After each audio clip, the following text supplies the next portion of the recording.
Lighting fighting বেশি, তার মানে রাত্রেবেলা যে ঘুরলাম মনে হচ্ছে বিকাল, হ্যাঁ সব জায়গায় লাইট। এই দেখো সোহাগে চকচকে লাগতেছে করে, আর বাংলাদেশে গেলে বাংলা অন্ধকার হয়ে যায়, কালা মানুষ আরো কালা হয়ে যায় আমরা। যখন আমি বাইরে বের হই, যখন যা খাইতে মন চায় তখন তা খাই, যখন যা করতে মন চায় তখন তা করি।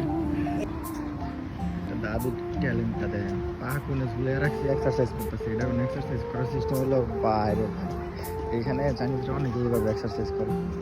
আমিও পা উঠাইতে পারি, কিন্তু এতক্ষণ ওর মতন এতক্ষণ অবাকরা ঝুলে রাখতে পারবো না, ওর একটা অভ্যাস হয়ে গেছে।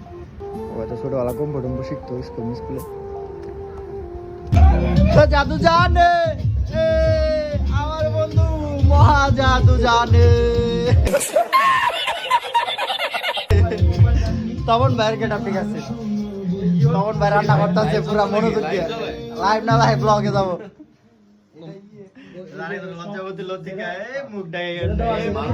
कौन है ये लोग, कहाँ से आते हैं? পাত্রী চাই বারের জন্য।